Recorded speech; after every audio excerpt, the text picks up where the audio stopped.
Hello மக்களே, big பாஸோட 2வது promo release பண்ணிட்டாங்க. இந்த ப்ரோமோவில் ஸ்டார்டிங்லேயே நம்ம கானா வினோத் நின்று பேசிகிட்டு இருக்காரு லிவிங் ஏரியாவில். அவர் தான் இந்த வீட்டு கேப்டனாக மாறி இருக்காரு. அதனால் அவர் டீம் பிரிச்சுட்டு இருக்காரு. அந்த டைமு பார்வதி என்ன குறுக்க பேச வினோத் என்ன சொல்கிறாருன்னா, நீ ஏன் பார்வதி பண்ணிகிட்டே இருக்க, பேச விட மாட்டேற, எப்பவுமே இப்படி தான் பண்ணுற, இதை பண்ணி நிற்கும் போது குறுக்க பேசினா உனக்கு எப்படி இருக்கும் அப்படின்னு சொல்லி கேட்டுக்கிட்டு இருக்க. இல்லை என்னையை மட்டும் கேட்குற, அங்கே கேளு அப்படின்னு சொல்லி கேட்க. இல்லை இப்போ உனக்கு என்ன பிரச்சனை, பிக் பாஸ் ஹவுஸு க்ளீனாக இருக்கணுமா இல்லை க்ளீனாக இருக்கக்கூடாதா அப்படின்னு கேட்க. அமித் தெரிஞ்சு பார்வதி பார்த்து, இங்கே பாருமா ஒரு விஷயம் சொல்லு கேள்வி மாட்டினோன்னே. அப்போ தான் பார்வதி, நீ வாயை மட்டும் சும்மாறா அப்படின்னு சொல்லிட்டு டக்குன்னு டாப் போட்டு பேசிட்டாங்க. அதில் அவருக்கு மூஞ்சியே செத்து போச்சு. ஆனால் எனக்கு இப்போ தான் ஆனந்தமாக இருக்குது பார்க்குறதுக்கு. அமித்துக்கெல்லாம் கன்ஃபார்ம் வேணும், அதுவும் பார்வதி வாயால் கன்ஃபார்ம் வேணும். அது கரெக்டாக வாங்கிட்டாரு. நல்லவன் வேஷம் போட்டு வீட்டுக்குள்ளே சுற்றிட்டுருக்காரு. ஆனால் உள்ளே ஃபுல்லாக வன்மம் அதிகமாக இருக்குது. அது திவ்யா மேலே ஓவர் வன்மத்தில் இருக்கிறாரு.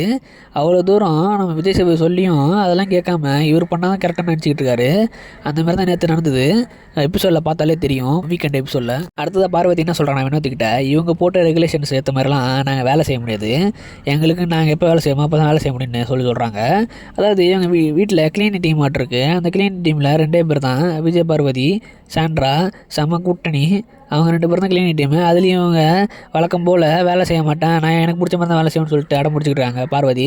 நானும் ஃபஸ்ட் நாள்லேருந்து பார்த்துக்கிட்டு இதுதான் பண்ணிட்டுருக்காங்க, இன்னும் திருந்தலையாட்டிருக்கு.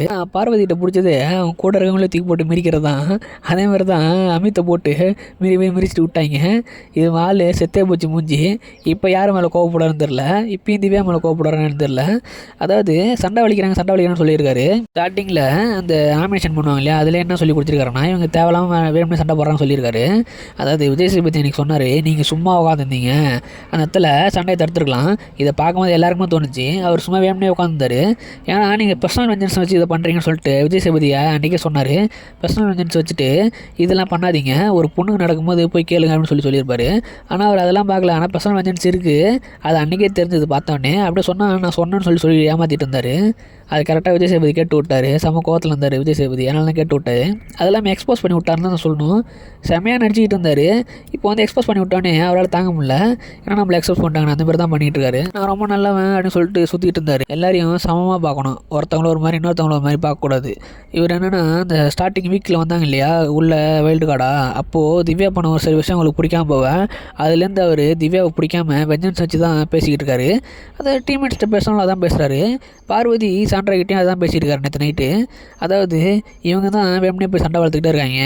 அதாவது நேற்று எபிசோடு முடிஞ்சப்போ கூட நம்ம திவ்யா சாண்ட்ரா கூப்பிட்டுருப்பாங்க இல்லையா, சாண்ட்ரா மட்டும் இல்லை மொத்த ஹவுஸ் மேட்ச்சு உட்கார வச்சுக்குவாங்க. அப்போ சாண்ட்ரா அங்கேருந்து தப்பிச்சு ஓடி இருப்பாங்க. அதுக்கு தேவையில்லாமல் ஒரு ஆக்டிங்லாம் போட்டிருப்பாங்க. அது என்ன ஆக்டிங்னு தெரில, ஆக்டிங் கூட சரியாக வர மாட்டேங்குது, கண்ணில் தண்ணியாக வர மாட்டேது, அழுவ வருது, என்னன்னு தெரில. அது உட்காந்து அழுதுகிட்டு இருக்காங்க, அதை யாரையும் கேட்கவும் மாட்டுறாங்க. அதுக்கு சப்போர்ட்டாக இவர் அமித் வர போகிறாரு, இதில் பார்வதி வேறு. அப்போ அமித் என்ன சொல்கிறாருன்னா, பார்வதி சண்டை கிட்ட, இது வந்து வேணும்னே சண்டை இழுக்கிற மாதிரி இருக்குது, திவ்யா வேணும்னே சண்டை இழுக்க கூட்ட மாதிரி இருக்குது அப்படின்றாரு. அது பார்த்தாலே தெரியுது அவங்க சும்மா பேச கூப்பிட்றாங்கன்னு. அதுக்கே இவ்வளோ பண்ணுறாருன்னா உள்ள எவ்வளோ வெஞ்சன்ஸ் இருக்குன்னு இதிலே தெரியுது. அதை தான் கரெக்டாக விஜய் சேதுபதி சொல்லியிருக்காரு. அப்போ தான் எனக்கே யோசிச்சேன், அவர் பர்சனல் வெஞ்சன்ஸ் வச்சு பண்ணுறாருன்னு. அது விஜய் சேதுபதி அப்போ அட்ரஸ் பண்ணிட்டாரு. அதனால தான் அன்றைக்கி அவர் போட்டு எடுத்தாராட்டுருக்குது. இப்போது விஜய் பார்வதி ஒரு திட்டினோடனே ஒரே சந்தோஷமாக தான் இருக்குது பார்க்க. இன்னும் என்ன நடக்குமோன்னு தெரில. எனக்கு தெரிஞ்சு இந்த வாரம் நிறைய எக்ஸ்போஸ் ஆக வாய்ப்பு இருக்குது. நிறைய அடி வாங்கியிருக்காரு போன வாரம். அதனால் இந்த வாரம் நிறைய எக்ஸ்போஸ் ஆவார்னு நினைக்கிறேன். பாப்பா என்ன நடக்குதுன்னு. இந்த மாதிரி நிறைய அப்டேட் தெரிஞ்சுக்க சேனல் சப்ஸ்கிரைப் பண்ணுங்க. அடுத்த வீடியோவில் பார்க்கலாம்.